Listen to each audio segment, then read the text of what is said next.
साथियों नमस्कार, कैसे हैं आप सब लोग? मज़ामा केम छो कसा आहेस? आप सबको जय श्री राम, जय बालाजी की, जय खाटू श्याम जी की। आज एक महत्वपूर्ण टॉपिक पर मैं चर्चा करूंगा। टॉपिक जो है जुड़ा हुआ है प्रिवेंशन ऑफ करप्शन एक्ट से, और खासकर हम लोग जोड़ देंगे धारा 7, धारा 13, sub clause 1, sub clause D पे। जिस टॉपिक पे आज मैं बात कर रहा हूं, ये कनेक्टेड है with important judgement of honourable Delhi high court. Judgement का नाम है सतीश कुमार बनाम स्टेट ऑफ एनसीटी, और जजमेंट का डेट है दिनांक 23/4/2026।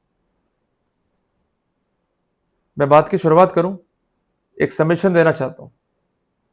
कई बार मैंने देखा है कि आपके सलाहकार आपको ये कहते हैं कि केस में डिले करेंगे तो फायदा होगा, गवाह जो है मर जाएंगे या भूल जाएंगे तो अल्टीमेटली फायदा होगा। तो कितना डिले आप केस में कर सकते हो? अमूमन मैं एक जनरल बात आपसे पूछता हूँ, 2 साल, 3 साल, 5 साल, 7 साल, यही होगा। इस व्यक्ति ने डिले किया 32 साल का, तब भी हार गया। समय है इतना अपने पास कि 32 साल एक केस के लिए वेस्ट कर दोगे लाइफ के? तो इसलिए सही सलाहकार चुनो ताकि सही रूप में आप डिफेंड कर सको, otherwise you might be in the hot water. जो बात हम डिस्कस करेंगे, जिसमें सबसे पहले हम डिस्कस करेंगे बैकग्राउंड ऑफ द केस, फिर हम आएंगे मिस्टेक के ऊपर जो यूजुअली अक्यूज करते हैं। इस व्यक्ति ने भी करी, नुकसान खाया, मैं चाहता हूं कि वो मिस्टेक आप ना करो, कम से कम बात को समझो। और तीसरी बात, कुछ गोल्डन प्रिंसिपल्स हम डिस्कस करेंगे ताकि जब भी हम कॉन्टेस्ट कर रहे हैं तो हमें क्या क्या बातों को ऑब्जर्व करना है, यह अपने संज्ञान में रखना है। इस मामले के फैक्ट्स इस प्रकार थे कि एक व्यक्ति है मिस्टर ए, जो कि पुलिस कांस्टेबल था। उस पर यह आरोप था कि उसने डिमांड किया और एक्सेप्ट किया ब्राइब को, और ब्राइब था 1000 रुपीज का। ट्रैप जो है सक्सेसफुल हुआ और मनी जो है रिकवर हुआ from the pocket of the accused. ये इंपॉर्टेंट है, इसको आप लिख लो, अंडरलाइन कर लो। इस केस में अक्यूज जो है चार्जशीट हुआ। Finally he was convicted by the trial court. High court गया और हाई कोर्ट से भी हार गया। तो क्या गलतियां रही, खामियां रही, पहले उसको ऑब्जर्व करते हैं। सबसे पहली बात, कोई भी स्पष्टीकरण नहीं था अक्यूज का ऑन द एक्सेप्टेंस, और एक्सेप्टेंस था फ्रॉम द पर्सन। एक बात ध्यान रखिएगा कि रिकवरी अगर हमारी पैंट की जेब से है तो हमें क्या देना होगा? Plausible explanation. अगर हमारा बेयर डिनाइल है या मीर डिनाइल है तो ये सफिशिएंट नहीं है। क्लियर हो गया अपने को? तो एक बात ध्यान रखिएगा कि रिगार्डिंग दैट सिनेरियो प्रिजम्पशन है सेक्शन 119 सब क्लॉज जी बीएसए का, तो उसको रिब्यूट करना पड़ेगा अपने को। अगर रिब्यूट नहीं करेंगे तो कोर्ट ये मान लेगा कि आपका एक्सेप्टेंस और रिकवरी जो है वो वॉलंटरी बेसिस के ऊपर है। क्लियर है? तो इसलिए हमें संभावनाएं क्रिएट करनी है रिगार्डिंग द फॉल्स एप्लीकेशन। अब उदाहरण के लिए यहां पर अगर ये डिफेंस लेता अक्यूज कि कंसर्न परिवादी आया था, इसने पैसे जो है ठूस दिए और उसके समर्थन में साक्ष्य भी करा था, तो स्थितियां अलग होती। पर केवल सुझाव दिया पर समर्थन में साक्ष्य जो है पेश नहीं कर पाया, तो कोर्ट ने फेटल माना और अगेंस्ट अक्यूज माना। दूसरी बात ध्यान रखिएगा कि अगर मामला है धारा 7 पीसी एक्ट का, मैं धारा 13 बंडी की बात नहीं कर रहा हूं, तो वहां पर प्रिजम्पशन है धारा 20 पीसी एक्ट का।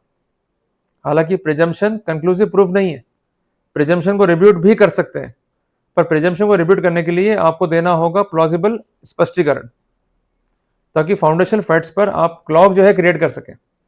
आप लोग करते क्या है कि फाउंडेशन फैक्ट्स पर काम ही नहीं करते, आप लोग काम करते हैं उन सर्कमस्टेंसेस पे जो वाइटल नहीं है। उदाहरण के लिए इस केस में अक्यूज ने यह कहा कि पैसों को जो है थ्रस्ट किया गया।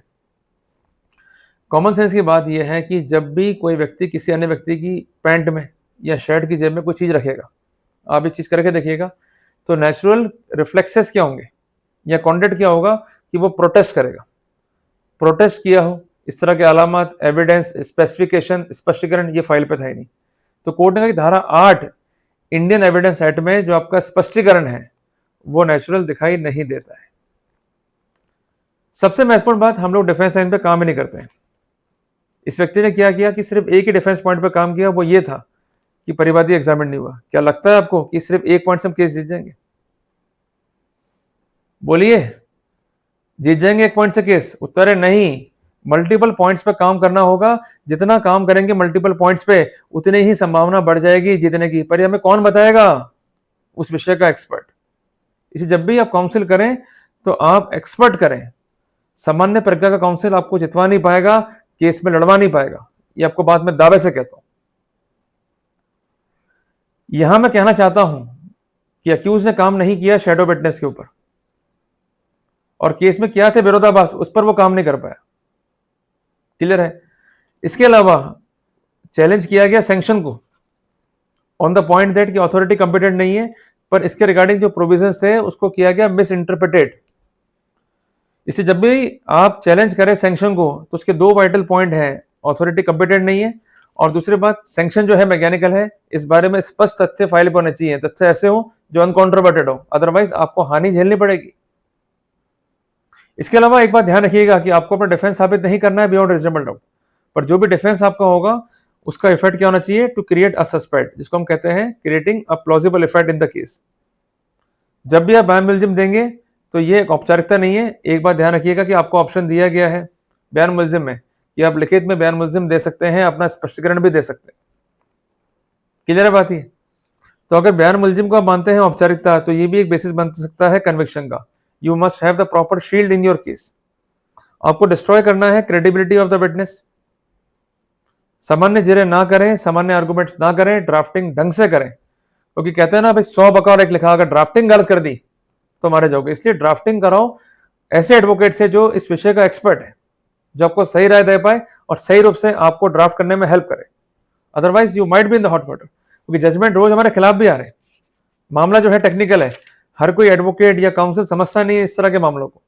बहुत कॉम्प्लिकेट मैटर्स हैं, टेक्निकल मैटर्स हैं, इसलिए ढंग से प्लीड करना होगा तो ही बच पाएंगे, अदरवाइज मारे जाएंगे। इस बात का ध्यान रखना, संज्ञान रखना।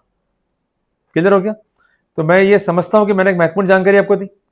जो मिस्टेक्स हुई अक्यूज से, वो क्या हुई थी वो मैंने आपको स्पष्ट किया। मिस्टेक हमें रिपीट नहीं करनी है, ये मैंने आपको स्पष्ट किया। तो कुल मिलाकर के नटशेल में हम दो बातें कह सकते हैं कि जब भी आप केसेस लड़ रहे हैं प्रिवेंशन ऑफ करप्शन एक्ट के, खासकर धारा 7 के, तो धारा 20 का प्रिजम्पशन भूल ना जाना। इसके अलावा सबसे पहले काम करना है फाउंडेशनल फैक्ट्स पे। अगर वो काम कर लिया तो संभावना जीत की बढ़ा दोगे। तो प्राइमरी फैक्ट्स पे काम करो। अगर प्राइमरी फैक्ट्स डिस्ट्रॉय कर दिए तो सेकेंडरी फैक्ट्स अपने आप में ही इनएडमिसिबल हो जाएंगे। क्लियर हो गया? जल्दी मिलेंगे एक नए टॉपिक के साथ। टिल देन, जय राम जी की।